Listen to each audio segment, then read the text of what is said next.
Este podcast é apresentado pelo Tecnoblog. Se eu tô no S23, eu gosto de Samsung, eu tô no S23. Ano que vem eu vou pro S24, não tem questão. É a linha é sólida, a linha S da Samsung. Agora, às vezes você tá num Motorola, alguma coisa, todo ano você tem que fazer pesquisa pra entender, pra qual que eu vou agora, né? Naquela época o Riga até deu o exemplo. Você tá falando aí o Moto X, acabou de lançar o Moto X Play. É melhor do que o X2? Não, é pior. Mas as pessoas provavelmente estariam comprando o Moto X Play porque achariam que é a evolução. Enfim, então isso é uma baguncinha chata do mundo dos Androids que existia mais antigamente. Mas até hoje tá confuso. Eu acho que principalmente nos intermediários. Nos intermediários é uma zona.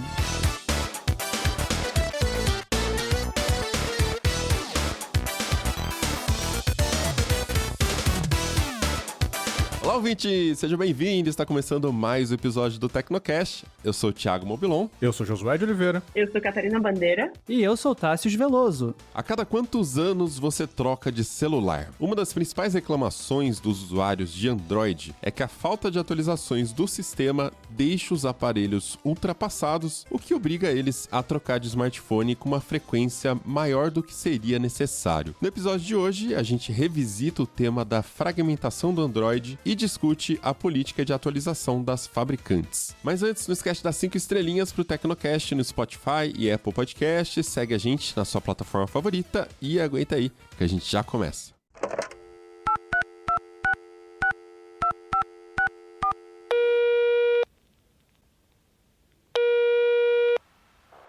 Caixa postal do Tecnocast. Você tem novas mensagens?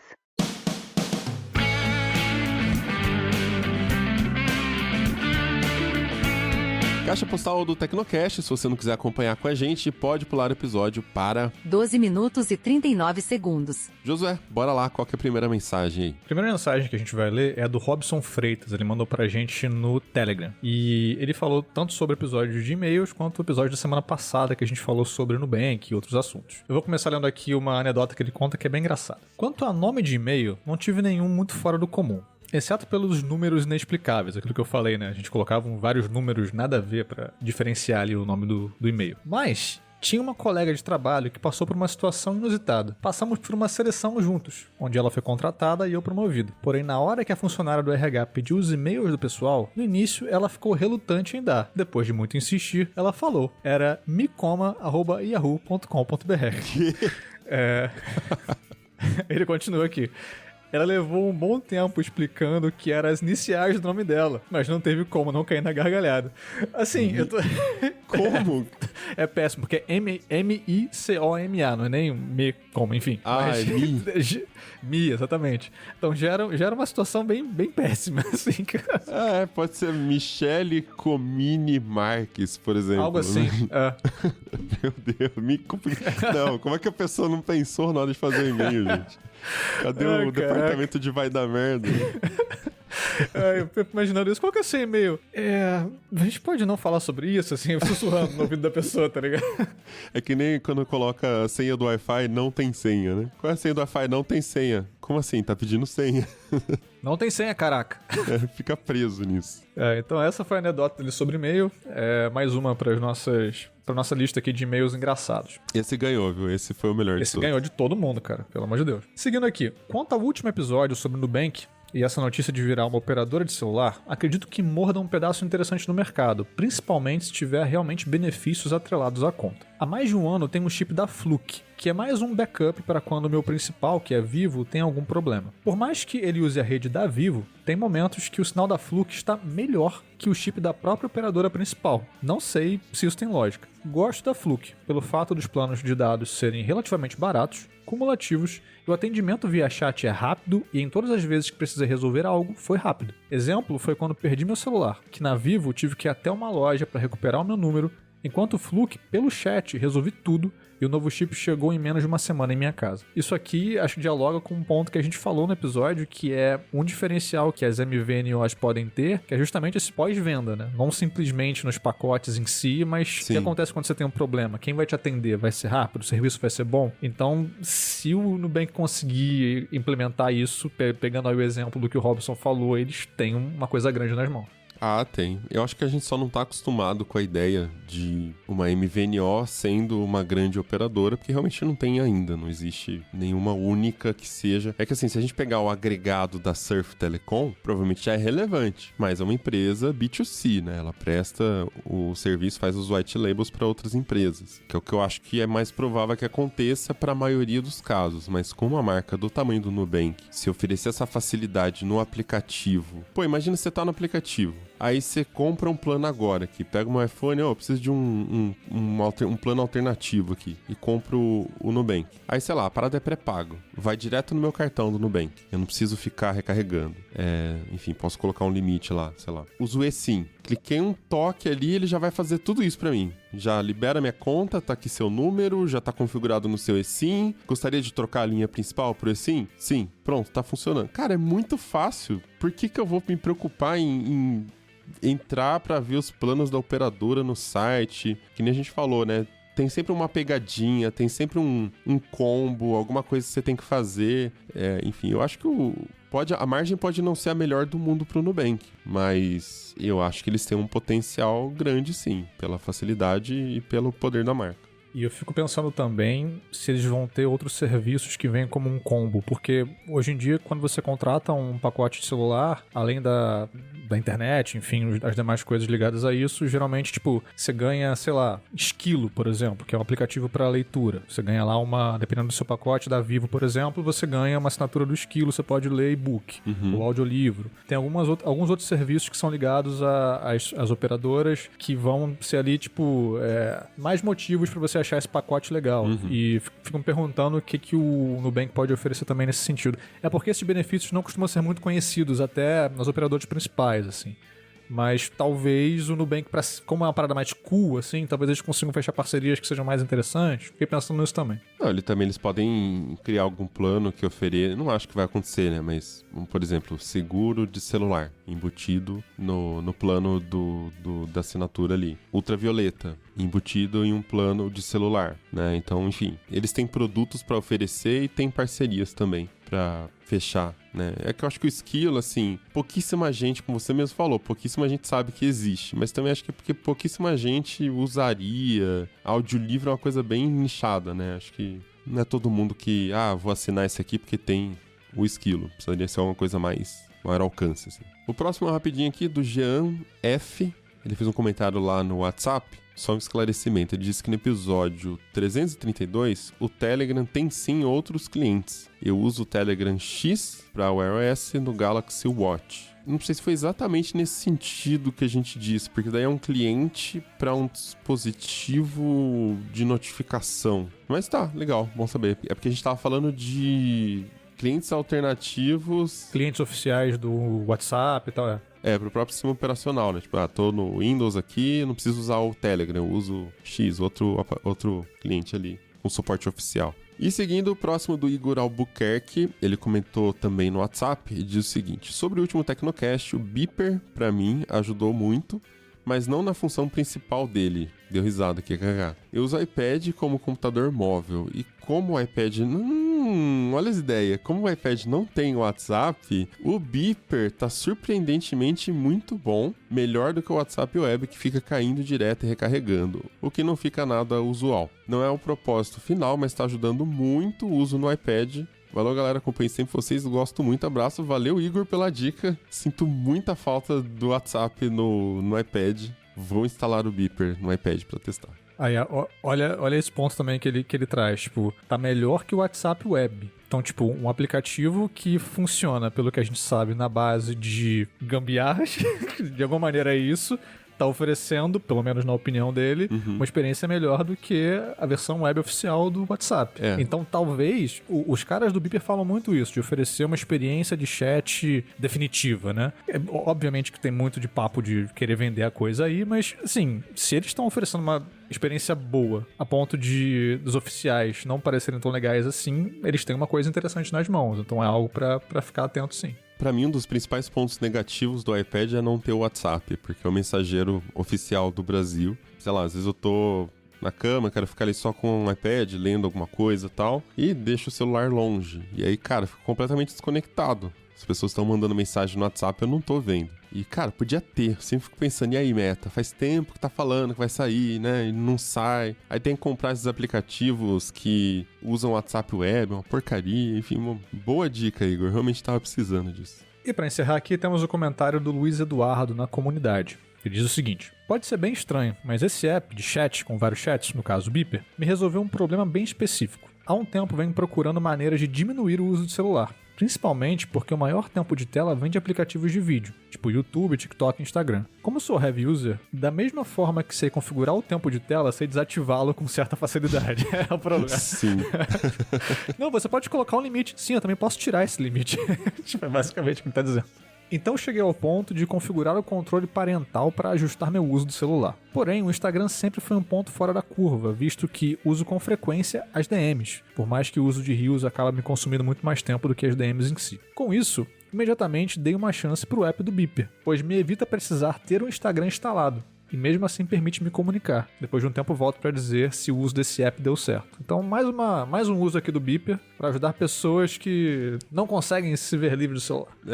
Pra você não entrar no algoritmo demoníaco, você usa o Beeper que te impede de entrar no Instagram. Inclusive eu falei no último episódio que já tava dando pau porque o Instagram tinha me desconectado por atividade suspeita. E naquele mesma semana da gravação, o Beeper mandou uma notificação para todo mundo: estamos sabendo que tá acontecendo um problema de conexão com a Meta, né? Facebook, Instagram. Já estamos trabalhando numa solução. E sei lá, dia seguinte ou 2 dias depois, mandaram outra mensagem: corrigimos o problema, suas conexões já estão funcionando normalmente. Falei, caraca, achei que ia ser um problema que não dá pra resolver, os caras estão correndo atrás. Os caras estão correndo atrás. É isso, cara. Eu tô muito curioso pra ver o que vai acontecer com o Beeper, porque é um produto que vai muito, eu acho que, contra interesses de grandes marcas, como a gente comentou no episódio, mas que pode resolver certas demandas de, mesmo que seja um grupo pequeno de usuários, vai acabar sendo um grupo grande no geral, assim. Então, eu tô bem curioso pra ver pra onde eles vão levar isso, ainda mais agora que eles têm a Automatic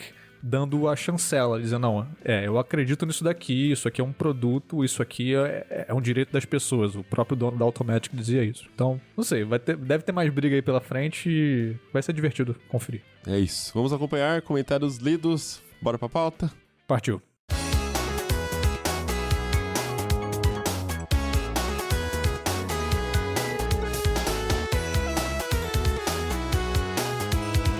Há quase 10 anos, no Tecnocast 28, a gente falou sobre a fragmentação do Android. Isso foi em 2015. Na época, a versão mais recente do sistema era o Lollipop, a versão 5.0, que estava presente em apenas 15,5% dos aparelhos, apesar de ter sido lançada há 10 meses na época da gravação daquele episódio. Para vocês terem uma noção da fragmentação do sistema, a versão que tinha o maior alcance naquela época tinha só 39% dos aparelhos ali, das instalações dos aparelhos, e era o Android KitKat, lançado 2 anos antes, em 2013. Ou seja, não é à toa que a gente estava falando naquela época da fragmentação do Android. Até hoje a gente está falando de fabricantes que não querem atualizar, que não estão tão preocupadas com isso também. Mas, Josué, em 2024, melhorou alguma coisa esses números? A gente consegue passar uma notícia positiva aqui na abertura do Tecnocast? Cara, melhorou mas melhorou muito pouco, assim. Inclusive, vale a pena começar essa resposta dizendo que hoje é mais difícil encontrar esses números. Acho que na época você encontrou numa página do próprio Android, né, de desenvolvedores, não foi isso? Era aberto. A página oficial, Então não encontrei mais por lá. Inclusive, de acordo com o pessoal do Android Police, que é um dos principais veículos a cobrir Android, o Google meio que foi dando uma escondida nesses números ao longo dos anos, justamente, eles apontam, né, por causa dessa questão da fragmentação, dessa distribuição um tanto desigual entre as versões que são lançadas do Android. Mas, de toda forma, dá para conseguir esses números. Eles publicam através de ferramentas mais voltadas para devs ali no Android Studio, de tempos em tempos. Então, os números mais recentes que a gente conseguiu encontrar dão conta de que houve uma pequena melhora sim, mas não foi uma melhora tão grande assim. E a primeira evidência disso é que se a gente olhar para o Android 14, que foi lançado há pouco tempo, outubro de 2023, ele ocupa a terceira posição ali no ranking de versões, né, em termos de distribuição. Ele está presente em 16,45% dos aparelhos. Na liderança está o Android 13. O Android 13 que foi lançado em agosto de 22. Ele está presente em 26,5% dos aparelhos. E em segundo lugar vem o Android 12, que foi lançado em outubro de 21, com 17,8%. Então, assim, esse quadro de fragmentação que vocês comentaram no longínquo ano de 2015, ele se mantém. Teve um pequeno aumento ali de representatividade do Android mais recente, porém o quadro de modo geral é o mesmo. A gente sabe, né, o Android sendo um sistema aberto, ainda assim as atualizações precisam passar por um ator central, que são as fabricantes, né? Então, as fabricantes fazem ali suas próprias customizações, né?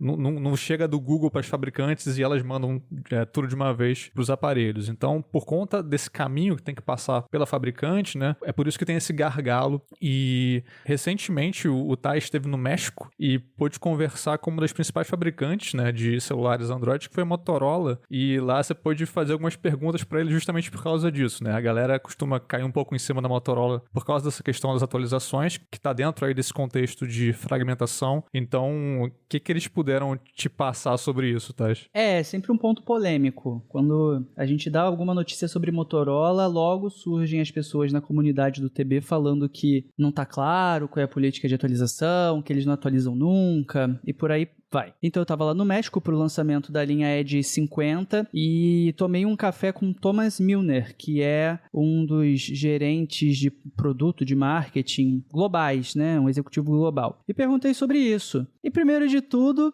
eles explicaram que, o Android demanda gente, demanda recursos, entenda-se, grana, demanda uma série de investimentos de uma fabricante e por esse motivo a Motorola é meio, eu acho esquizofrênica nessa questão. E quando eu fiz essa pergunta foi no intuito realmente de saber quais são os bastidores para a produção dessas atualizações, já que eles sofrem tantas críticas. Por que não chegar na fabricante e dar a eles a oportunidade de se explicarem? E nisso, eles vieram falar que tem algumas coisas que eles me falaram lá e tem outras que são parte, né, do que eu estudo em relação ao Android, mas que uma vez que o Google ele libera uma nova versão, essa nova versão ela vai para as fabricantes atuam em cima delas, e aí dependendo se tem interface própria da fabricante ou não tem, é um nível de trabalho, de atualização, depois tem que validar com as operadoras de telefonia, esse processo é importante tanto no Brasil quanto nos Estados Unidos, porque tem muita diferença no funcionamento das redes lá e aqui, e até chegar na ponta do consumidor, liberar lá, então não é tão simples. O Thomas Milner até falou, vocês não fazem ideia do quão complicado que é, do quão complexo na realidade que é liberar uma atualização de Android. E nisso eu estou falando das grandes atualizações, né? Quando pula do 13 para o 14, 14 para o 15, etc. Isso sem entrar no assunto das atualizações de segurança, dos pacotes de segurança que também são muito importantes. Daí que o pessoal da Motorola também explicou que não é que eles não têm uma política para atualizações, é que essa política ela contempla cada linha de telefone de uma maneira diferente. Então, os premium, que seriam hoje os aparelhos linha Edge e linha Razr, os dobráveis, eles têm 3 atualizações de Android e 4 anos de pacotes de segurança. No caso do Moto G, que é o intermediário, ele tem uma atualização de Android e 2 anos de segurança, de pacotes de segurança. E no caso do Moto E, ele fica para sempre no Android que ele foi lançado. É a linha mais barata, mais acessível da Motorola. Eu só não lembro exatamente o pacote de segurança, se tem ou se é um ano ou se não tem, mas isso depois dá para checar lá na matéria. O ponto é que outras marcas, como Samsung, têm tido uma política consistente, depois de muito levar paulada, inclusive, mas a Samsung tem tido uma política consistente de 4 anos de atualizações de Android, 5 anos de segurança, e chega a 7 anos no caso do Galaxy S24, ou então a HMD Global, que antigamente operava a marca Nokia, também tinha atualizações muito longevas, porque com isso conseguiam bater de frente com a Apple, que tem por tradição 5 anos, a Motorola fica meio que assim, sabe? As pessoas sem entender, e com isso muitas delas ficam com o pé atrás. Não vou comprar um celular que eu não sei se vai receber atualização. Eles insistem que a política é clara, mas os consumidores falam assim, mas eu não sei quando vai sair a atualização, na verdade. Às vezes demora demais, não dá para confiar. Então, assim, antes mesmo de publicar essa matéria, eu já sentia que a Motorola estava em descrédito com os consumidores. E depois de ouvir o principal representante lá e publicar um novo texto, a entrevista, e novamente ter o feedback dos leitores do TB, a minha impressão é de que esse descrédito, ele aumentou, porque a Samsung, ela tem uma política considerada boa hoje em dia, bastante abrangente, e o que eles me contaram me dá a entender o seguinte, e a gente tem uma política, ela é boa? Na minha avaliação não é, na avaliação dos outros consumidores também não, mas pelo menos eles têm uma política, e que não dá pra dizer que não tem, só que ela é ruim, e esse ruim faz com que a Motorola fique pra trás e as pessoas não a considerem tanto, quando principalmente os clientes com mais poder aquisitivo, sei lá, eles meio que cagam pra presença da Motorola, a verdade é essa. A linha, só pra eu recapitular os números que você disse agora, a linha high-end da Motorola, quantos anos são? 3 anos de Android e 4 anos de segurança. Tá, e a da Samsung é? No caso do Galaxy S24, 7 anos. Mas, assim, existe uma equivalência de hardware nessas comparações? Pergunto porque, tipo assim, o Moto E é um aparelho de entrada, é um aparelho que o hardware, ele é mais fraquinho, vamos falar assim, e a gente sabe que o hardware mais fraquinho, ele não vai aguentar muito tempo recebendo atualização, porque tende a ficar mais lento, às vezes é até um trade-off, ficar com um sistema um pouquinho mais antigo ou do ano anterior, mas o aparelho tá funcionando melhor, ou meter uma atualização ali que o sistema não comporta, o hardware não vai segurar, não tem processador, memória, e ficar lento e meio que obrigar o usuário a trocar de celular, porque, cara, virou um tijolão isso aqui, não dá pra carregar nada, né? Então, só pra entender, existe equivalência na linha de entrada da Samsung e da Motorola? É o mesmo hardware ou a Samsung também trabalha com alguma coisa um pouquinho superior? Os processadores, eles são essencialmente os mesmos. As fornecedoras são Qualcomm e MediaTek. E aí, quando você entra no caso da Samsung, mesmo o Galaxy A, eu acho que fora o Galaxy A, o mais, assim, o basicaço de todos, 99% da linha da Samsung já tá com essa política mais abrangente. Talvez o Galaxy A05, ele seja um pouco menos, mas do ponto de vista de hardware, é bastante similar. Tanto que o Motorola Edge 50 Ultra, ele chega esse ano com a lente periscópica, que era algo que a Samsung já tinha faz um tempo. Eu tava lá por causa desse lançamento, conforme eu falei, e aproveitei para perguntar isso. E a ideia da Motorola, o próprio presidente pro Brasil deles, o Rodrigo Vidigal, já tinha me dito que a intenção é concorrer no Premium, porque o Premium é onde realmente está o dinheiro do mercado de celulares, é onde você consegue colocar uma margem melhor. Mas como é que eles vão concorrer com o Premium, sendo que a principal rival, ela oferece tão mais? E, inclusive, o Thomas Milner, ele também disse que os celulares, as pessoas passam um tempo, um tempo médio com o aparelho. E no caso da Motorola, em aparelhos Premium, tem sido de 2 anos. Então, pela lógica dele, quando você dá 3 anos de Android e 4 de segurança, na verdade você está contemplando até um pouquinho a mais do que seria a vida útil média, digamos assim, dos aparelhos. Agora, tem um detalhe aí. Tem umas outras pesquisas, principalmente pesquisa com Apple e com Samsung, que falam que os consumidores de produtos premium já têm ficado 4 anos, até 4 anos com os aparelhos. Então, é mais... ultimamente... É caro. O processador é bom, a câmera é boa. Talvez você precise trocar a bateria dali a uns 2 anos, mas, de modo geral, tem aguentado bem, né? A maturidade desse setor, que a Sim. gente já falou tantas vezes. Mas aí eles fazem essa lógica que, do ponto de vista, de novo, dos nossos leitores, na comunidade do TB, eles falaram que isso é praticamente decretar que o aparelho, depois desse tempo, ele já não serve para nada. O que o executivo meio que também questionou. Ele falou, não é porque não vai receber mais atualização de Android que vira um pedaço de papel. Daí que eles criticam essa postura da Motorola e dizem que não, a gente quer atualizações por mais tempo. É engraçado porque a Samsung, ela tem lá o cronograma dela, meio secreto, de atualização da One UI, e as pessoas ficam loucas, querendo saber quando vai chegar no Galaxy A34 vendido no Brasil pela operadora XPTO. Isso movimenta uma audiência gigante no Samsung Members, que é tipo o fórum online da Samsung. As pessoas são muito interessadas por isso. E o Thomas Milner, de novo, da Motorola, ele fala... Chegou no momento que eu até coloquei isso na entrevista, né, trocando ideia com ele fala assim, mas isso deve ser um comportamento de nicho, de um consumidor que se interessa mais por esse tipo de coisa, que é muito em linha com o leitor do Tecnoblog. Mas eu não sei se é tão nicho quando você tem todo um fórum online de uma marca que as pessoas ficam falando tanto sobre isso. Para o One UI 6.1, eu cheguei a acompanhar a saga do Galaxy S22 no fim do ano passado e não tem um cronograma oficial, mas aí eu ouvia coisas e contava lá nas matérias. As pessoas ficavam bravas comigo, porque eu dizia assim, deve sair na semana que vem, de acordo com fontes da Samsung. E aí não saía, as pessoas ficavam bravas. Mais 72 horas. Não, e assim, a meia-noite te conta um segredo, né? Mas não tem um cronograma oficial. E ficam bravos e ainda culpam o pobre do repórter, né, que tá buscando informação. Então, não é culpa do Tai, gente. Então, don't shoot the messenger. Mas são fabricantes indo por caminhos completamente diferentes. E uma outra curiosidade também é que tem um custo envolvido nisso. Esse custo, ele é mantido em segredo. Você licencia o Android, mas quando você quer lançar uma atualização, você tem que pagar novamente lá dentro de um esquema específico. Mas eu ouvi um número, e foi um número que me assustou. Reza a lenda que custa $1 milhão por grande versão de Android, né? E por linha de aparelhos. Então, se fosse, no caso da Samsung, a linha S24, que tem 3 modelos, fazer o Android para esses 3 modelos custaria $1 milhão. A Samsung promete atualizações por 7 anos. Aí vai multiplicando. Esse é o custo do licenciamento da versão nova? Ou é do desenvolvimento?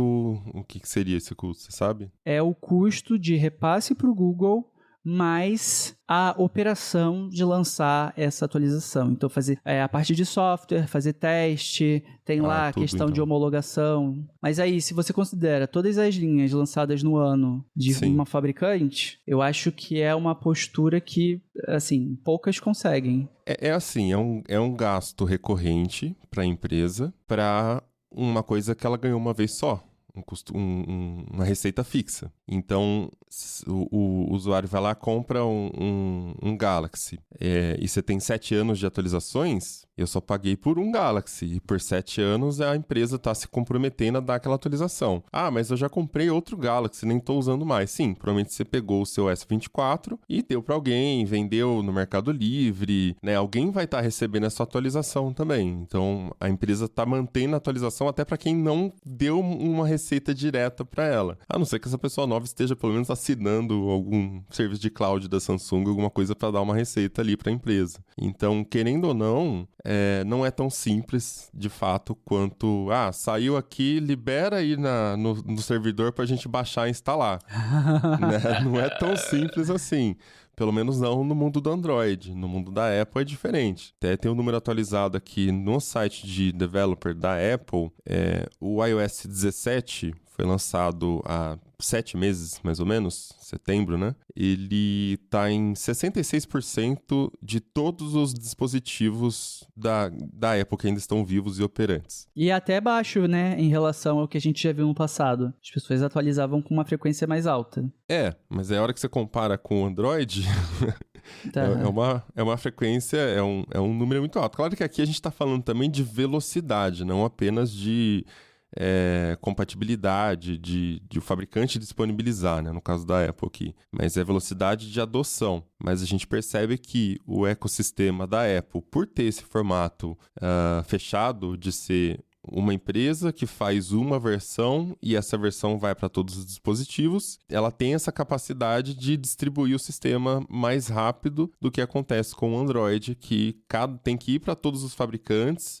É um sistema open source, cada fabricante vai fazer a sua customização, às vezes a interface, às vezes o Galaxy AI, né, um recurso ali, alguma coisa para dar um diferencial, para falar, compre em Samsung em vez de comprar Motorola, vice-versa. E isso toma tempo, consome recursos da fabricante também, para disponibilizar a atualização. Puxando isso que o Thais falou sobre a Samsung, das pessoas, dos usuários ficarem muito animados, né, com a presença da One UI nova e não sei o quê, a gente lembra muito o fato o caso, na verdade, do S22, em que teve criador de conteúdo fazendo conteúdo quando a atualização... E era uma atualização, não era a atualização redonda, era uma atualização 6.1, sabe? Ou 6, era uma coisa que não era redondo e as pessoas enlouqueceram.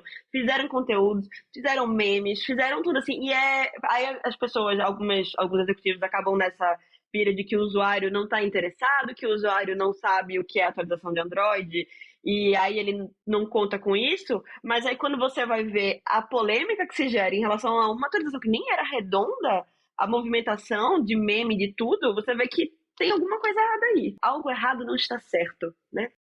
E no caso da One UI 6.1, apesar de não ser redonda, né, o número redondo, mas ela veio com várias coisas interessantes. Então foi considerada uma atualização importante, assim. E as pessoas acompanhando com muita frequência. Foi ótimo, porque a gente passou 2 semanas ganhando um monte de audiência das pessoas furiosas com a Samsung. Podem continuar vindo. Continua.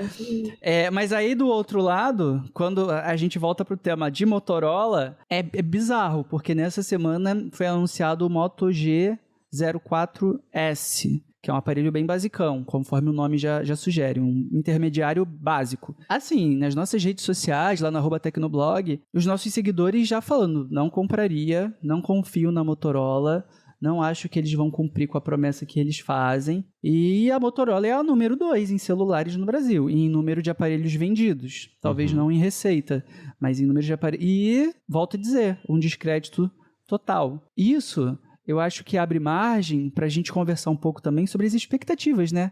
Das pessoas que compram um celular hoje em dia e vão ficar ali um tempo com os aparelhos, querem tirar o máximo proveito deles e as fabricantes tentando achar outras formas de entregar mais valor. Então, o Mobilon falou da recorrência, né?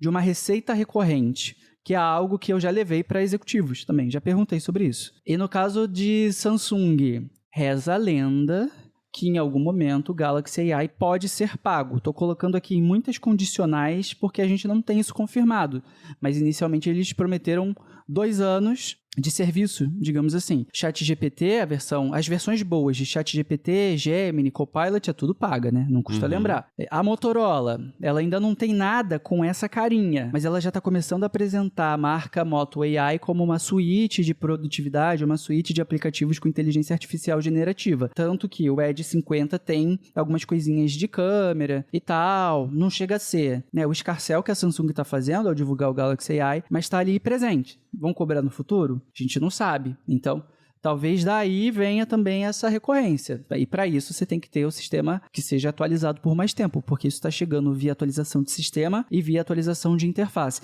E tem outra coisa que o pessoal da Motorola falou, que eu achei bem interessante. A Xiaomi tem o HyperOS. A Samsung tem a One UI.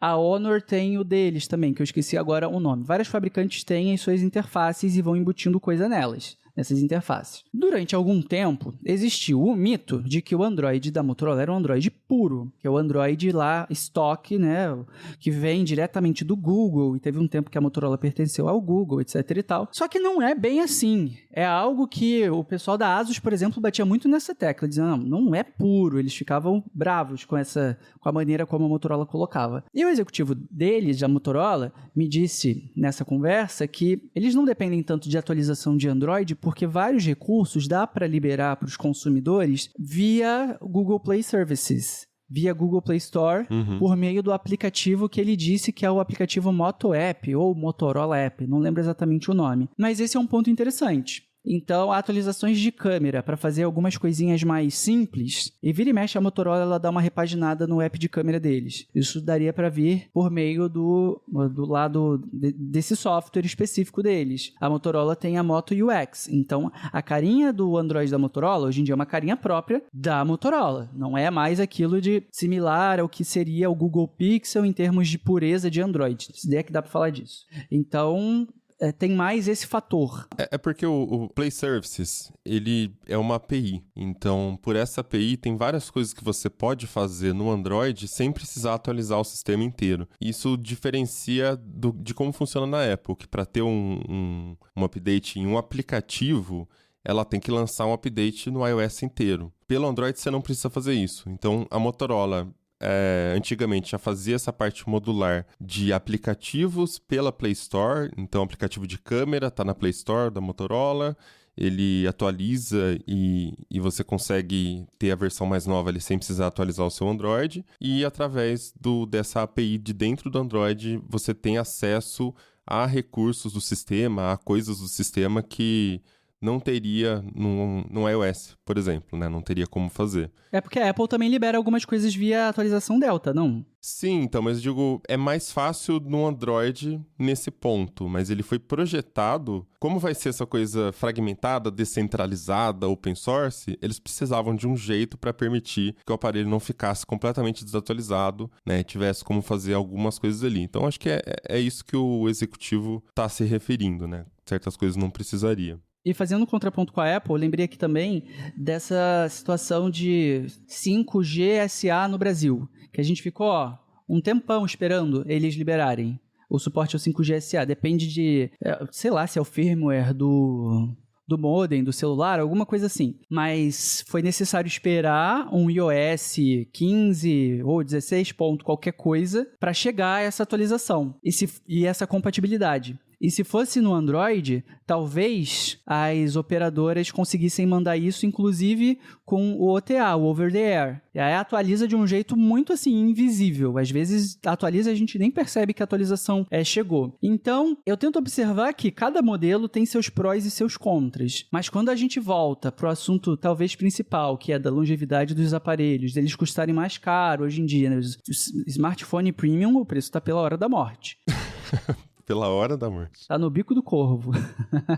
Eu ia até comentar isso, que quando você investe num celular, num smartphone mais caro, só que ele tem poucas atualizações de Android, por exemplo, não passa a impressão de que aquela compra não valeu a pena? Porque acaba sendo um investimento, né? Você investe num celular que tem os recursos bons, e aí ele só dura 2 anos, e você não consegue nem repassar esse celular assim, de uma forma que ele continue com essa longevidade, sabe? Tipo, o preço cai absurdamente porque ele não vai mais receber atualização, então, assim, ele realmente não vale mais a mesma coisa. Sabe? Não passa não pra vocês essa impressão? A mim passa, e eu ouvi do executivo da Motorola que os celulares ali topo de linha, os usuários tendem a ficar mais ou menos com 2 anos com eles, é meio bizarro, assim, sabe? Tipo, se você tá comprando um celular mais caro de alguma marca, eu acho que você tá esperando ficar pelo menos uns 3, talvez um pouco mais que isso, justamente porque você tá colocando um dinheiro ali. Acho que não é o caso da Samsung, né? Acho que o pessoal costuma ficar mais tempo com ele,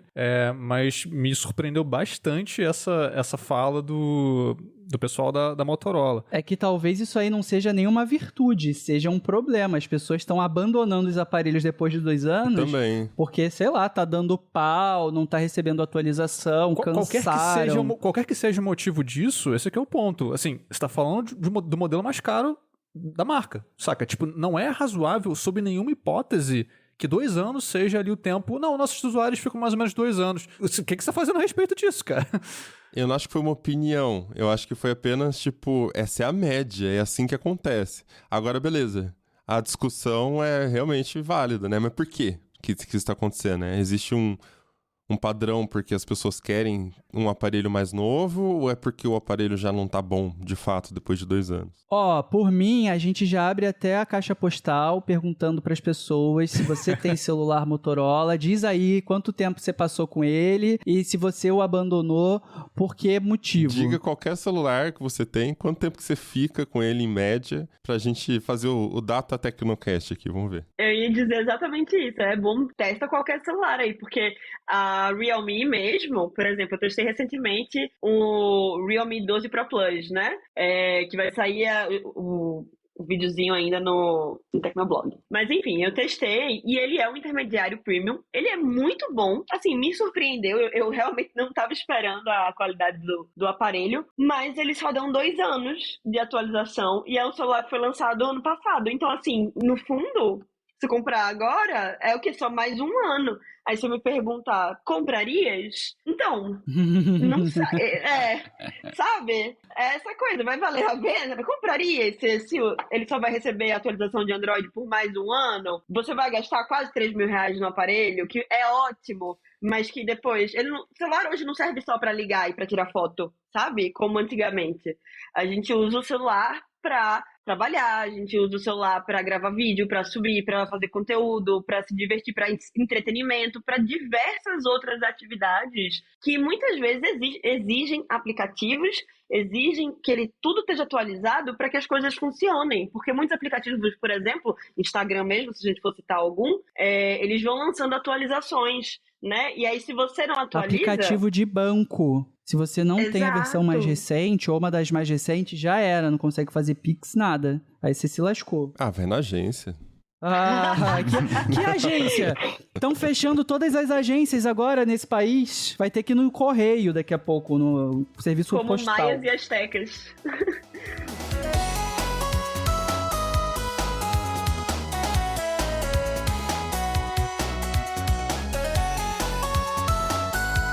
Eu ia perguntar justamente sobre isso. Você mencionou o Realme, Kat, e a gente falou aqui muito de Motorola e tal, um pouco de Samsung também. Xiaomi, mais ou menos a mesma coisa, são 2 anos também. É porque, assim, todos esses, todo mundo que não seja Apple tem um lineup muito grande de celulares, né? Um portfólio muito abrangente porque quer pegar vários públicos, né? Então, a Apple, além da coisa da centralização, pode ter certos problemas, mas também tem essa vantagem de você ter as atualizações mais rapidamente, vem tudo de um lugar só, tanto que os números demonstram que as atualizações chegam mais rapidamente aos usuários. As fabricantes de celulares Android vão ter um portfólio muito grande para ter modelos de entrada, intermediários e os high-end, beleza. Mas, sei lá, pelo que vocês veem com Xiaomi e outras marcas, isso é algo que os usuários, de modo geral, pensando aqui no Android, como um ecossistema que engloba muitas marcas, isso é uma reclamação que pega o público de modo mais amplo, ou é essa coisa meio que o nicho que os executivos da Motorola estão achando, assim? O público médio, assim, a galera que quer um celular para fazer coisas básicas no dia a dia. Eles observam isso? Isso é uma preocupação para eles? O que vocês percebem, assim? Olha, falando de Xiaomi especificamente, isso era um pedido dos consumidores. Há um tempo atrás eu entrevistei os executivos da Xiaomi aqui no Brasil e a gente conversou sobre atualizações. Antigamente a Xiaomi, eles tinham a mesma política da Motorola, basicamente, né? Eram 2 anos de atualização de Android mais 1 de segurança. Agora, dependendo do modelo, são 3 anos, eles subiram 1 ano a mais, né? São 3 anos de Android mais 1 ano de segurança, inclusive assim, nas linhas top, né? Nos topo de linha deles. Justamente porque isso era uma cobrança. Inclusive do Thais, né? Eu lembro muito que na época o Thais ainda é, né? Meu Jedi favorito. E eu lembro dele sempre bater nessa tecla. E eu comecei a bater nessa tecla também por conta dele. Eu acho que as fabricantes também começaram a sentir essa pressão. Porque os usuários cobram, a gente cobra. E aí eles sentem que tem que fazer alguma coisa. Pelo menos é a impressão que eu tenho, assim, sabe? Nas coletivas, nos lançamentos, eu era um dos que puxavam a pergunta. Tá, mas a política é de quanto tempo para esse aparelho? Até que a Samsung foi uma das que... Eu tô falando da Samsung porque é a maior do Brasil e é que eu tenho os exemplos mais assim, na ponta da língua, sabe? Mas dá pra puxar de outras. Faço essa ressalva aqui.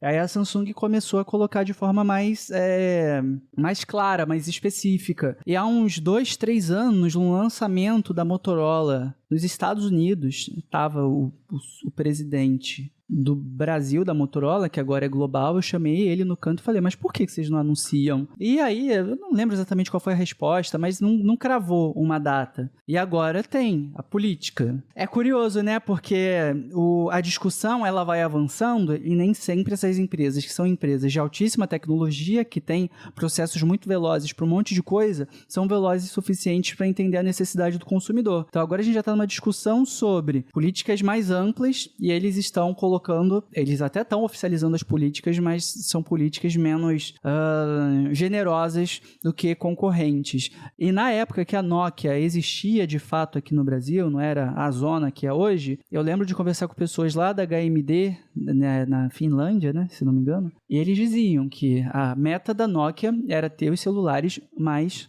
longevos. Para isso, material muito bom, o hardware compatível com a faixa de preço, mas que desse conta, né, por um bom tempo, e a política de atualizações. Se não de versão do Android, pelo menos de pacote de segurança que também fosse por um bom tempo. E isso enchia os olhos quando você via o site, a comunicação da Nokia na época, no exterior principalmente. O projeto deles aqui não deslanchou e no mundo inteiro está meio que acabando. Mas era bonito de se ver, porque durante um tempo, sei lá, você comprava geladeira, televisão, comprava vários produtos eletrônicos e tinha aquela fama de que o importado durava mais tempo, né? De que a geladeira ficava lá 20, 30 anos com a família. E isso foi se perdendo, mas ainda tem umas marcas, principalmente europeias, que batem nessa tecla de que, ó, você pode até gastar um pouquinho mais aqui, mas vai durar muito. Confia. E as pessoas confiaram. No caso da Nokia não deu muito certo confiar, né? Mas, de modo geral, as pessoas confiam. Era o famoso, antigamente as coisas eram feitas para durar. Exato. Hoje elas têm lá uma data de validade que, pelo visto, está encurtando, né? Mas eu não acho que se aplica isso quando a gente tá falando de alta tecnologia. Eu acho que é diferente. Porque, cara, uma geladeira é muito básica, ela tem que gelar. Beleza, de repente sai uma geladeira que tem a forminha de gelo embutida na porta, sei lá do que.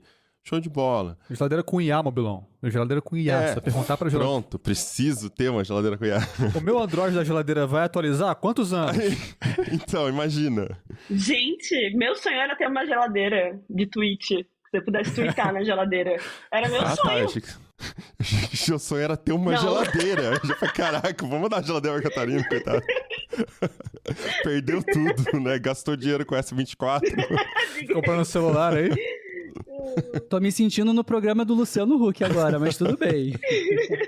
Enfim, eu acho que não vale a comparação. É óbvio que a gente tem esse sentimento, né? Comprar uma batedeira. A batedeira, a minha avó ganhou no casamento, minha mãe usa até hoje a batedeira dela, sei lá, por exemplo. Que era de ferro, aquela coisa pesada que você, né? Se não pegar direito, você até torce o dedo ali, enfim. Mas eu acho que é diferente. Com a alta tecnologia, a evolução é mais rápida, a evolução do hardware, ela tá sempre um pezinho atrás da evolução do software, então o software vai sempre deixar o hardware um pouquinho mais lento, o sistema vai rodar um pouquinho mais pesado, isso induz naturalmente a um fluxo de atualização maior. Então beleza, eu concordo com tudo que vocês falaram até aqui, do ponto de vista do usuário, eu acho que é super válido ter essas críticas, mas também queria trazer uma visão um pouco mais fria, vamos dizer assim, uma coisa mais focada em dados, assim, em business, vai. Vamos colocar desse jeito. Não dizendo que eu concorde, que eu discorde, mas só tentando entender as diferentes estratégias de cada fabricante, tá? Porque, por exemplo, 7 anos. Primeiro ponto, a gente tem que voltar na questão da recorrência, né? A empresa tem um custo fixo para fazer um produto. Se ela tivesse um custo fixo, era um custo fixo que ela bota para vender, ela tem uma receita única naquele produto, receita menos despesa, margem de lucro, acabou, próximo ano, próximo aparelho, próximo comprador, e esse é o jogo, muito simples. Só que o jogo que a gente está falando aqui é uma coisa de uma receita fixa com um custo variável, né? Citamos ali, vai para o Mercado Livre, continua atualizando, a empresa continua tendo esse custo. Quem que financia esse gasto? O Tá citou, a possibilidade de ter uma Galaxy AI paga, hoje em dia a assinatura, a recorrência está bastante em alta. Mas, via de regra, quando a gente está falando de Samsung e Motorola, é o produto, é a venda do produto. Diferente de um Google que assina o serviço do Google, Apple já está ganhando quase tanto dinheiro com produto, com serviço, quanto ela ganha com produto na questão de lucro. Então, os jogos são diferentes para cada empresa. Então, quando você pega e fala, precisa atualizar por mais tempo, a gente também tem que aceitar que o custo do produto vai subir, porque a empresa vai pegar, eu tenho 7 anos de custo, eu estimo que em 7 anos eu vou vender tantos produtos e eu vou dividir o custo que eu vou ter pela quantidade de produtos que eu vendi e vai aumentar o preço do produto para o usuário final. E muitas vezes o usuário final que fala, tem que liberar a atualização, ele tem essa sensibilidade muito grande com o preço de falar, eu não quero pagar mais caro no produto, né? Agora, qual é a margem da Motorola? Se teria margem sobrando para fazer atualização mais rápida? Eu não sei, ninguém sabe, né? Eu só tô dizendo que o jogo, a matemática na cabeça deles é essa. Então, Samsung, se você pega um S24, ele é mais caro do que a linha Edge da Motorola, ele é bem mais caro. Talvez isso explique a capacidade da Samsung de vir aí e peitar até a Apple. 7 anos de atualização. Realmente é ousado, porque a Apple dá 5 e a Apple é a mais cara de todas, né? Então, realmente, méritos da Samsung nesse ponto. A Motorola já é vista pelos usuários como um aparelho mais baixo custo, similar ao que a Xiaomi se propõe a fazer a nível global. Oferecer um aparelho decente, com hardware de topo e um preço que cabe no seu bolso, né? A Samsung não, ela tem se posicionado nesse segmento premium, ultra premium até com os dobráveis para concorrer com a Apple, não na questão de tecnologia, mas na questão do mercado, né? Esse segmento que é o que a Apple sempre conseguiu conquistar, a galera da grana. Enfim, então é uma pergunta que é um trade-off que a audiência e os ouvintes também têm que se perguntar se estariam dispostos a pagar o preço de um S24 no Galaxy Edge, por exemplo. Se a Motorola falasse, garanto para vocês 7 anos de atualização, eu acho que muita gente falaria que não, que prefere ir pro S24 logo de uma vez. Pegando a fala do Mobilon em relação ao mercado, eu discordo um pouco se isso não seria estratégico, na verdade. Principalmente pegando o exemplo da Apple. Se você pegar, a Apple lança lá 4 smartphones por ano, certo? E aí, quais são os intermediários da Apple? Quais são as linhas básicas da Apple? São os topo de linha de anos anteriores. É assim que as pessoas entram na Apple. E eles não baixam de preço porque eles têm atualização. Tu falou 5, mas eu acho que da Apple são 6 a 7, dependendo do modelo. Anos de atualização. E aí, o que você pega? Por exemplo, a OLX, ela entregou um relatório assim, de quais foram os aparelhos celulares usados mais vendidos no site da OLX, que é um site de venda de usado, basicamente, né? No ano de 2023. E, para surpresa, né, de um total de 0 pessoas, 9 desses 10 aparelhos mais vendidos foram da Apple. Teve o 8º lugar, era o Xiaomi 12, sabe? Quando você tira a Apple da jogada, deixa só o Android, resta Xiaomi e Samsung. São as duas únicas marcas que ocupam ali 10 posições em relação, isso assim, dados da OLX, tá? Não dados da minha cabeça. Mas o que você tira disso? Acaba sendo um tipo de estratégia, porque você vê, eu não tenho condição de comprar um iPhone topo de linha, né, assim, o mais recente, mas eu quero entrar nesse ecossistema. A Apple vende a ideia de que o produto, ele não é só um telefone para você usar, ele é um objeto de consumo. Então eu quero entrar nesse universo, eu não tenho dinheiro, eu vou começar com o que eu posso, então vamos começar com o celular mais básico. Assim, na minha cabeça a estratégia funcionaria basicamente assim. Só pense assim, você acaba entrando naquele ecossistema e depois você não quer mais sair daquele ecossistema. Entende? Então você vai sempre tentar vender o seu celular para comprar um melhor, vender seu celular para comprar um melhor. Sim, não, mas a questão eu acho que o que você tá falando, ele não, você falou que discorda do que eu disse, mas eu acho que o que você tá falando é um argumento a favor do que eu disse. Porque porque o que eu tô dizendo é que tem um custo fixo, um produto, S24, 7 anos atualizando. A Samsung, quando vai lançar o S24, tem que calcular qual é o custo de manter 7 anos atualizando esse produto. Então, ela vai estimar, eu vendo 1000 S24. Óbvio que é muito mais, né? Mas só pra gente arredondar a conta. 1000 S24. E aí custa 1 milhão para cada atualização. Cada 1 milhão dividido por 1000. E esse é o custo por aparelho que ela tem na atualização. Entende? Essa é a conta. É uma receita fixa, Certo. um custo recorrente.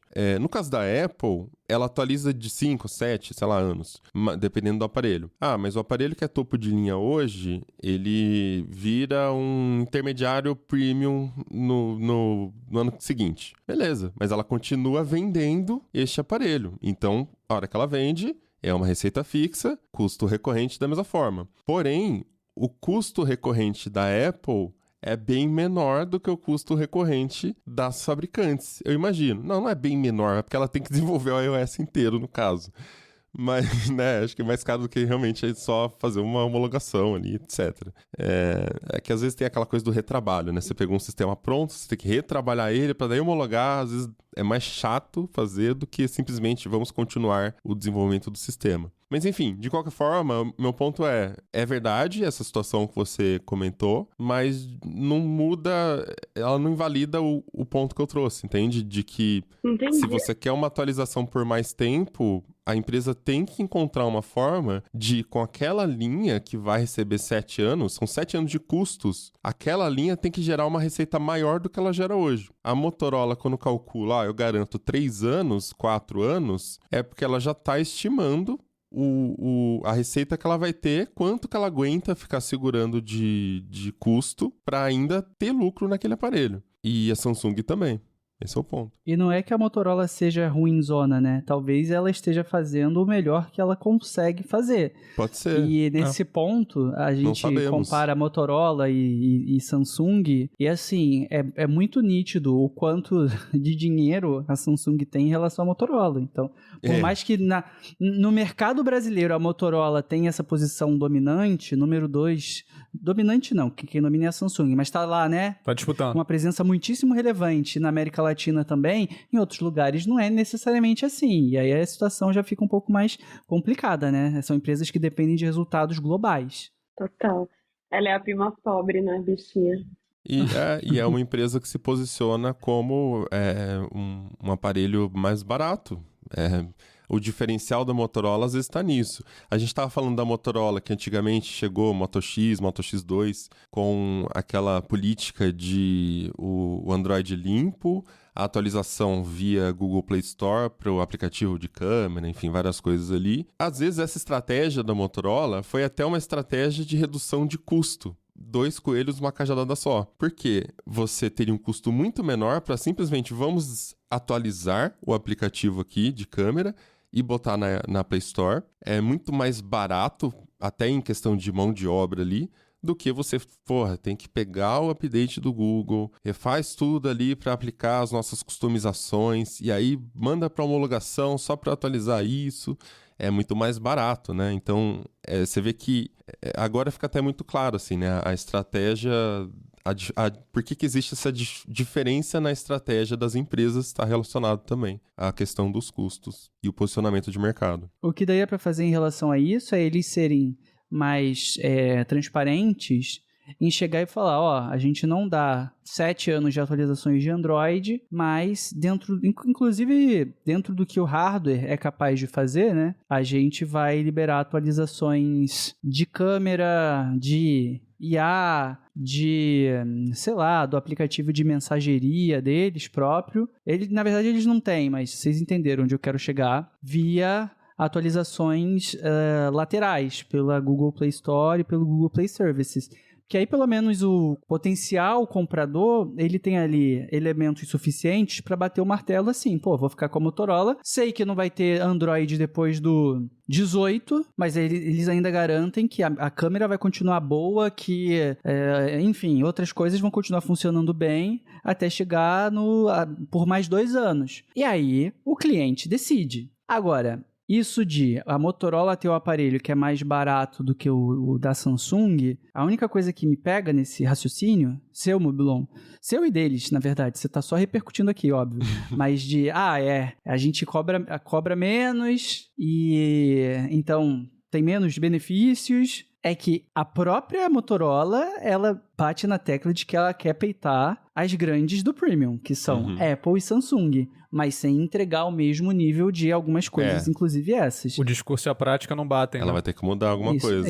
Isso é o que me pega. Mas ela quer peitar com a linha atual ou você acha que tem alguma coisa ainda pra ser lançada aqui? Eu acho que não. Eu acho que é com o Edge e com o Razr. Eles brigam com o S24 e com o Galaxy Z Flip. Então, assim, eles querem ir pra cima da Samsung. E durante muito tempo eles focaram mais nos celulares intermediários, só que esse mercado também começou a andar de lado, né? Não é tão lucrativo quanto os aparelhos caros. Lucrativo na margem de lucro mesmo. Sim. E com isso eles estão tentando dar essa virada. O Edge 50 tem matéria no TB explicando o que tem no aparelho. Eles dizem que é a melhor câmera que eles já fizeram para um celular. Ai, mas toda fabricante fala isso sempre. Não é bem assim. Já teve vários lançamentos que você conversava com a galera assim no cafezinho e falava, esse aí tá bem parecido com o do ano passado. Sim. A própria Samsung tem esbarrado nessa questão. A câmera é realmente excelente, tá até difícil de trazer coisa nova. Eles não. Eu tava comentando isso no Tecnocast 28 e eu tinha acabado de publicar, fazia um ano que eu tinha publicado o review do Moto X2 e eu tive o Moto X1 e o Moto X2, eu fiz o review dos dois no TB. E eu falava, cara, é inacreditável que o Moto X2, em alguns casos, a câmera é pior do que a do Moto X1. Caraca. Saca? Então, é até chato, porque isso no mundo Apple e hoje no mundo Samsung mais do que era antigamente. Se eu tô no S23, eu gosto de Samsung, eu tô no S23. Ano que vem eu vou pro S24, não tem questão. É a linha que é sólida, a linha S da Samsung. Agora, às vezes você tá num Motorola, alguma coisa, todo ano você tem que fazer pesquisa pra entender, pra qual que eu vou agora, né? Naquela época o Riga até deu o exemplo. Você tá falando aí, o Moto X acabou de lançar o Moto X Play. É melhor do que o X2? Não, é pior. Mas as pessoas provavelmente estariam comprando o Moto X Play porque achariam que é a evolução. Enfim, então isso é uma baguncinha chata do mundo dos Androids que existia mais antigamente. Mas até hoje tá confuso. Eu acho que principalmente nos intermediários. Nos intermediários é uma zona. E tem aquela coisa que quem troca de celular todo ano vai trocar de celular todo ano. E como o Mobilão falou, eu gosto da linha S, a linha S é uma linha sólida, então eu vou continuar nessa. Ano que vem, quando lançar um novo, eu vou lá. Só que não necessariamente isso é a grande massa de usuários, sabe? A galera, às vezes, precisa juntar um dinheiro para comprar um intermediário premium, e esperando que vá ficar com esse celular durante 3, 4 anos. Então, na minha cabeça, muitas vezes não faz muito sentido você, como fabricante, dizer essa é a melhor câmera que a gente tem no nosso celular, se ele só vai durar 2 anos. Se for para ter uma melhor câmera que só vai durar, mas eu compro a máquina fotográfica, sabe? Eu quero, um negócio que agilize, que dure comigo. Se eu investir, eu sempre penso no celular como um investimento para quem é de classe B e C, sabe? Para quem é de classe A, não, mas para quem é de classe B, C e D, é um investimento que você está fazendo. Então, assim, ele deveria dar algum retorno, né? E um retorno a longo prazo. Você não vai gastar R$3.000 num negócio que vai ficar obtuso no próximo ano. E tem também outro perfil de usuário que é importante destacar aqui, que é o pão duro, que é onde eu me enquadro. Eu normalmente compro celulares intermediários porque é o que é necessário pra mim, é o que funciona e tal. O meu uso é muito básico. A minha política é eu vou usar esse negócio até isso virar um peso de papel. Então eu acabo usando durante muito tempo celulares que estão ficando ruins, e eu tenho percebido que esse intervalo tá diminuindo, assim, sabe? Até não... Então, isso é realmente complicado, falando ali do campo dos intermediários. E acho que volta para isso que o Mobilon estava falando antes, nessa pequena bagunça, que é justamente por conta, de novo, do Android. O iOS existe para a Apple vai lançar, como a Kátia falou, 4 modelos por ano, é aquilo dali, limpo, bem certinho aqui, todo ano você pode esperar a mesma coisa, enquanto todo o restante do ecossistema de celulares que tá ali rodando Android, vai apostar no quê? Vai apostar num público que a Apple não consegue atender, que é o público que tem menos grana. Esse público, vejam só, é muito maior, portanto você pode diversificar bastante seu portfólio e entregar coisas diferentes para públicos diferentes. Só que isso vem com o revés de ficar essa bagunça. Pô, o que eu compro agora? Eu uso Moto G normalmente. O meu já tô há pouco mais de 2 anos. Ele já tá ficando ruim. Agora eu tô pensando eu tô pensando agora em comprar um celular melhorzinho e tal. Acho que vou pegar um S23. Tô pensando pra começar a usar celulares melhores e ver se esse investimento fica melhor, assim, a grana investida. E é difícil você puxar, tipo, pô, pra qual eu vou agora? Qual celular faz sentido dentro da progressão de celulares que eu tenho, sabe? Então acho que essa confusão, cara, é muito própria do universo do Android, faz parte do pacote ali. E sei lá, talvez, se os fabricantes tivessem portfólios um pouco mais enxutos, isso ficasse um pouco mais organizado, mas talvez não seja do interesse delas ter. Ah, não é, não. Faz parte da dinâmica do Android, a teoria. Eu tô tentando lembrar o slogan que era Be Together but not the same. Eu não sei se eles usam isso ainda, mas era na época que a gente gravou o Tecnocast 28, né? Então, todo mundo junto com o mesmo sistema, mas não é o mesmo sistema. Essa possibilidade de customização, open source e tal. E a teoria é que, óbvio, o open source, ele abre um espaço bacana para você ter mais criatividade, vamos falar assim, né? As fabricantes conseguem colocar ali o toque delas e inventar coisas que, de repente, outras fabricantes vêm atrás. Então, quando a gente olha lá atrás mesmo, quando a gente via Mototela, enfim, outras inovações que vieram a partir do Android, Samsung, Motorola, e depois viraram um padrão, todas as fabricantes meio que implementaram recursos parecidos. O Android fomenta essa inovação naturalmente pelo formato dele, né?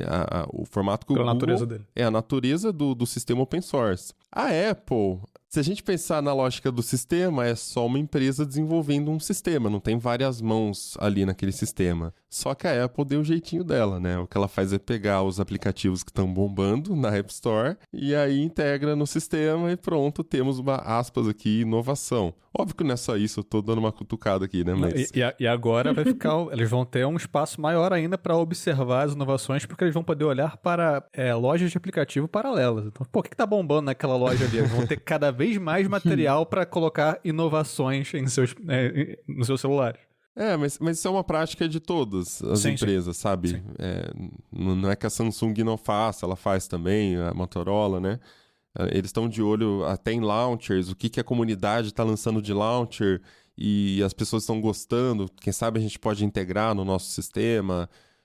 Enfim, não é legal para quem está inventando, para quem está inovando, mas o jogo funciona dessa forma, infelizmente. Gente, eu achei muito engraçado uma coisa que o Josué falou, e eu tenho que concordar, né? Que ele disse que a Apple lança agora, você sabe que ano que vem a mesma coisa. E literalmente, eu que vi, é basicamente o mesmo sistema, não muda muita coisa. Vai ser uma coisa parecida ali, com alguns detalhes. E talvez por isso que a galera também invista tanto em comprar alguns modelos. Naquela pesquisa da OLX que eu comentei, o modelo que eles mais vendido foi um iPhone 12, que foi lançado em 2020. 2020. Mas aí como não é o mais próximo dos iPhones que a gente tá agora, né, do 14, 15, enfim, aí a galera também dá essa investida, porque realmente não muda tanto. O 13 e o 14 é a mesma coisa, inclusive. E no caso da Apple, tem uma questão de desempenho que não vale a pena. Isso daria um episódio inteiro de podcast, mas as pessoas têm a percepção de que o iOS ele fica mais estável por mais tempo. Enquanto isso, o Android tem eu chamo de a maldição do Android, porque depois de 1 ano, se você puder resetar, melhor, porque eu não sei o que acontece. Dica. Então também tem isso, né? O mito do Apple não trava, enfim, entre outras coisas. De qualquer forma, a Apple ou Samsung, eu acho que o José falou, o que eu compro? Hoje em dia, se não tivesse a oportunidade de ir para os Estados Unidos comprar um celular, né? Ou para pedir para alguém trazer para mim, eu simplesmente compraria a versão topo de linha do ano anterior. Eu acho que no Brasil é a melhor estratégia, cara. Você pega o S23 hoje, lá no Achados do TB, inclusive, toda semana quase tem promoção, 3.000 e pouquinho, ainda você dá uma comissão pra gente aqui, o jornalismo tá em risco, vamos lá comprar com Achados. Importante.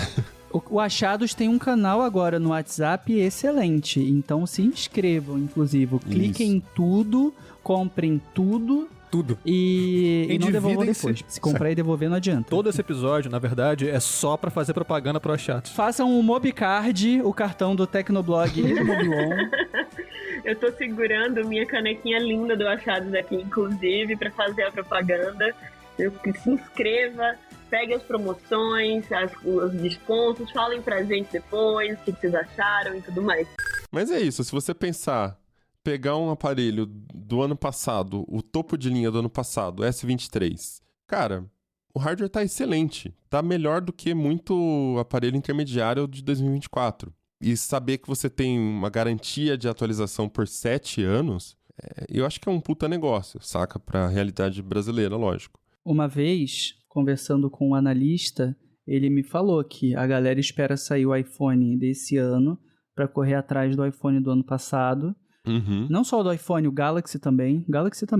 Porque aí o preço tende a cair. Tem a queda no catálogo da Apple. E no mercado em si, porque a Apple é o teto, né? No mercado em si, ainda caiu um pouquinho mais. Então, isso já é sabido e documentado. Tudo bem, o 12 no caso do iPhone, o 12 é o mais vendido da OLX. Mas quando saiu o 14, rapidamente as projeções já apontaram que o 13 seria o que chamaria mais atenção, específico de novos, né? Sem considerar os usados. E assim vai, as pessoas elas sacaram isso. Tanto que sai o FE, o Fan Edition, né? Da Samsung. Dependendo do modelo, é mais interessante também pegar o do ano passado do que o FE desse ano. Enfim, estratégias de marketing, a gente tentando tirar um proveito de tudo que vem aparecendo. E eu ia complementar que a Apple foi lá e fez aquela salada, né? Que agora ela lança as duas linhas, são 4 aparelhos, mas linha Pro e linha normal. E a linha normal é basicamente o mesmo aparelho, quase o mesmo aparelho do ano passado. Tem um upgrade numa câmera, mas o processador é o mesmo. Tem um upgrade aqui no formato, mas não sei do que lá, é o mesmo do ano passado. Então você pega meio com Frankenstein, é meio passo à frente do que seria o modelo do ano passado. E gera essa confusão, às vezes, de pessoas que vêm... Bilon, mas aí, eu compro...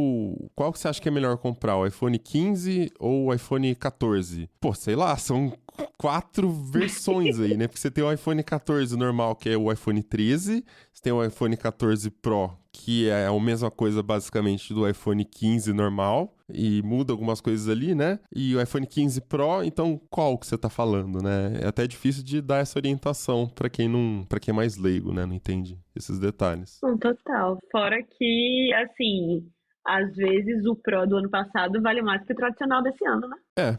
A depender do preço ali. E especificação e um monte de coisas. Vale mais a pena, às vezes, porque, enfim, tá num preço parecido, mas dá mais recurso, dá mais coisa do que daria o tradicional mais novo, por exemplo. Então é isso, vamos chegando ao final de mais um episódio do Tecnocast. E aí, conta pra gente qual é o seu nível de frustração com relação às atualizações que não chegam. Mas principalmente, né, vamos lá para aquela pesquisa que o Taz iniciou. Manda pra gente qual aparelho que você tá usando hoje, há quanto tempo você comprou, pegou novo, pra gente ter uma ideia de a cada quanto tempo os ouvintes do Tecnocast trocam de celular. Manda lá na caixa postal Tecnocast, nosso grupo do Telegram, ou no WhatsApp também tem o nosso grupo, o link tá na descrição deste episódio. Se quiser continuar o papo com a gente pelas redes sociais, em todas eu sou @mobilon, @Josué de Olive, com V mudo no final. @Catarinices. @Tassius, THASSIUS. Este Tecnocast vai ficando por aqui, a gente volta com outro semana que vem. Até lá. Tchau, pessoal. Tchau. Tchau.